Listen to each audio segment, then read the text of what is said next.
আসসালামু আলাইকুম বন্ধুরা, গণিতবিদের নতুন ভিডিওতে আপনাদের সবাইকে স্বাগতম। গণিতবিদের আজকের ভিডিওতে আমি অষ্টম শ্রেণীর বাংলা পাঠ্য বইয়ের 90 পৃষ্ঠায় যে প্রশ্নটি দেওয়া আছে সেই প্রশ্নের সমাধান নিয়ে হাজির হয়েছি। আজকের প্রশ্নটি হচ্ছে 4.2.1 শব্দদ্বিত্ব খুঁজি।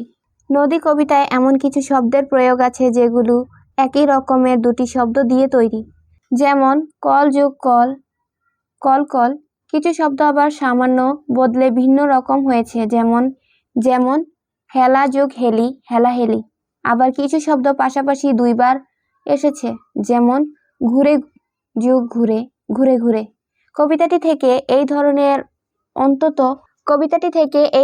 অন্তত 10টি শব্দ খুঁজে বের করো এবং নিচে লেখো।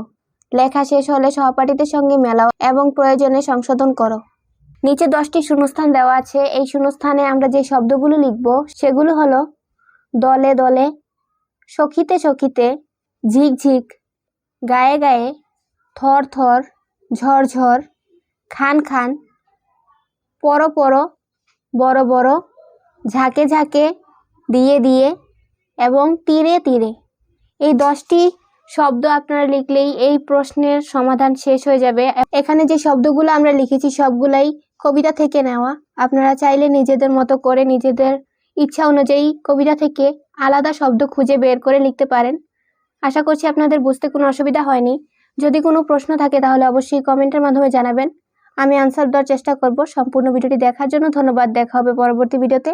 ততদিন ভালো থাকুন, সুস্থ থাকুন। খোদা হাফেজ।